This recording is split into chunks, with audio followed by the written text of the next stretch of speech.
आज इस 15 मिनट की वीडियो में मैं आपको बताऊंगा संसद के पीठासीन अधिकारियों के बारे में थोड़ी जानकारी, और इतनी जानकारी जो आपको एग्जाम में पास करा देगा। कोई हमें पीएचडी तो करनी नहीं है, इसलिए उतना पढ़िए जितना आपके एग्जाम में काम आए। तो चलिए शुरुआत करते हैं।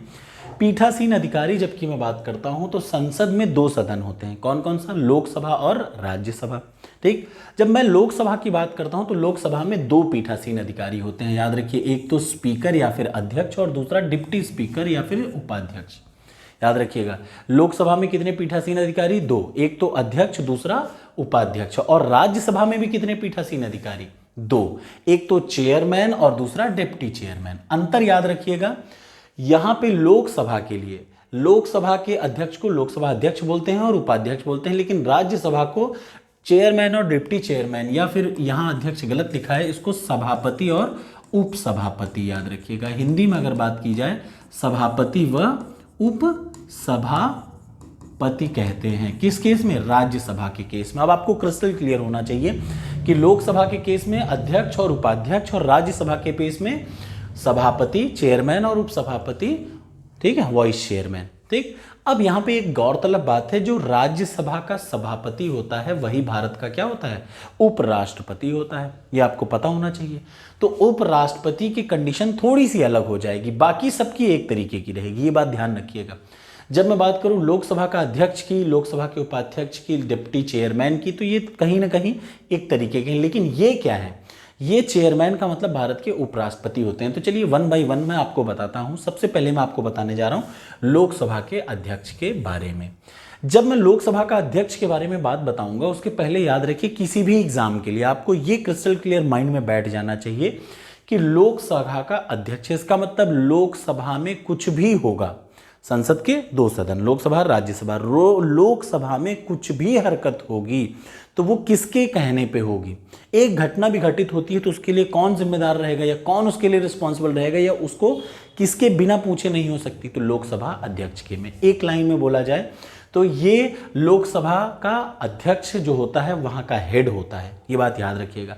इसका चुनाव कैसे होता है? तो ये अपने ही लोगों से, जितने लोकसभा में मेंबर हैं उनमें से चुना जाता है। कब चुना जाता है? जैसे मान लीजिए मोदी गवर्नमेंट इस साल चुनाव जीत के आई, तो जिस दिन लोकसभा की पहली सीटिंग होगी उसके जस्ट बाद चुना जाता है लोकसभा के अध्यक्ष को। याद रखिए, डेट ऑफ, भाई सब कुछ फिक्स हो गया, ठीक है। जैसे ही पहली बैठक होगी लोकसभा की, जैसे नई सरकार बनी, अभी मोदी सरकार है, फिर मान लिया दोबारा मोदी सरकार अगली बार जीत जाती है, मोदी सरकार जिस दिन बनेगी और संसद के लोकसभा में जिस दिन लोकसभा का पहला दिन होगा, पहला बैठक लोकसभा की जो पहली बैठक होगी उसके जस्ट बाद डिसाइड होगा किसका, कि स्पीकर कौन बनेगा। चुनाव होगा, याद रखिए, पहली बैठक के बाद चुनाव होता है लोकसभा के स्पीकर का, ठीक है। अब ये डेट कौन डिसाइड करेगा, कई तारीख को होगा, तो याद रखिए ये डेट डिसाइड करता है राष्ट्रपति। ये एक बार एग्जाम में आ चुका है यूपीपीसीएस में कि अध्यक्ष किसके सामने वो करता है। ये बात ध्यान से सुन लीजिए, अध्यक्ष का इलेक्शन का डिसीजन कौन लेता है? राष्ट्रपति डिसीजन लेता है। अभी 2023 पीसीएस का भी एक प्रश्न मैं आपको दिखाऊंगा, इसी में दिख जाएगा। फिलहाल आप देखिए, जो अध्यक्ष होता है उसके चुनाव की तारीखें कौन तय करता है? राष्ट्रपति तय करता है। अब कुछ मैं अध्यक्ष के बारे में बताना चाहता हूं कि अध्यक्ष अपनी सीट को कब खाली करता है, उसको हटाया या कब खाली कर देता है एक लोकसभा का अध्यक्ष। सबसे पहला, अगर भारत में क्या होता है, लोकसभा का अध्यक्ष किसी न किसी पार्टी का, खास तौर से रूलिंग पार्टी का होता है। याद रखिए, लोकसभा अध्यक्ष हमेशा भारत में किस पार्टी का होता है? Ruling party. जैसे मोदी गवर्नमेंट चल रही तो लोकसभा अध्यक्ष किस पार्टी का होगा? बीजेपी का ही होगा। यह आपको याद होना चाहिए। पहली चीज कि लोकसभा अध्यक्ष हमेशा रूलिंग पार्टी का होगा, उपाध्यक्ष हमेशा अपोजिट पार्टी का होगा। ये मैं आपको अभी आगे चल के एक्सप्लेन करूंगा, फिलहाल के लिए दिमाग में रट डालिए। तो क्या होगा, अगर वो बीजेपी से हटा दिया जाए तो उसका मतलब वो लोकसभा का अध्यक्ष नहीं रह जाएगा। याद रखिएगा, if he ceases to be the member of Lok Sabha, अगर वो लोकसभा बीजेपी से, सॉरी नहीं, अगर लोकसभा से हट जाए, मतलब अगर कोई आदमी जो कि लोकसभा अध्यक्ष है वो लोकसभा से उसकी सदस्यता खत्म हो जाए, बीजेपी से नहीं, सॉरी, बीजेपी का तो एक सदस्य है ही, लेकिन अगर लोकसभा से उसकी सदस्यता खत्म हो जाए तो वो क्या नहीं रह जाएगा? लोकसभा का क्या नहीं हो जाएगा? अध्यक्ष नहीं रह सकता। उसके बाद दूसरी चीज, वो रिजाइन किसको देगा, ये बात ध्यान से सुनिएगा। जब भी लोकसभा अध्यक्ष रिजाइन करता है तो अपने से नीचे वाले को देता है। कभी भी कोई दिमाग में ये ना लाए कि राष्ट्रपति को रिजाइन करता है या प्रधानमंत्री को, नहीं। लोकसभा अध्यक्ष हमेशा किसको, उपाध्यक्ष को ही रिजाइन करता है, उपाध्यक्ष को रिटन में रिजिग्नेशन देता है। तीसरी चीज, पहली चीज तो अगर वो लोकसभा का सदस्य ही ना रह जाए तब हट सकता है। दूसरा चीज, खुद से इच्छा चाहे तो। और तीसरी चीज, जबरदस्ती धक्का दे के निकालना हो।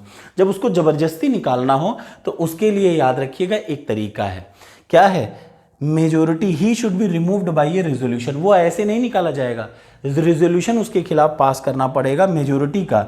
और कहाँ, लोकसभा में। कैसे, और उसको 14 दिन पहले बताना भी पड़ेगा। मतलब अगर जिस अध्यक्ष को हटाना है उसको कितने दिन पहले इन्फॉर्म करना जरूरी है, 14 दिन पहले इन्फॉर्म करना जरूरी है कि तुम्हारे खिलाफ अब प्रस्ताव आएगा।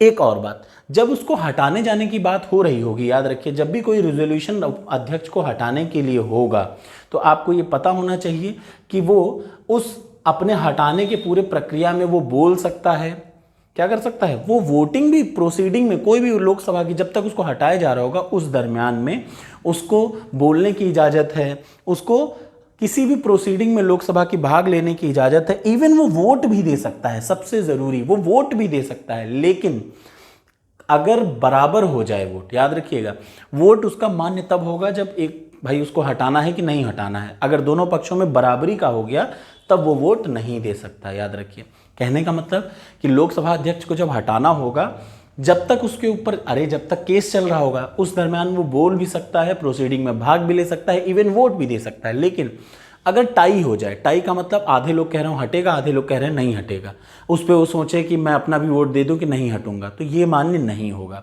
जब बराबरी की बात आ जाएगी तब उसका वोट मान्य नहीं होगा, अदरवाइज उसका वोट मान्य होगा। तो ये कुछ बातें जो लोग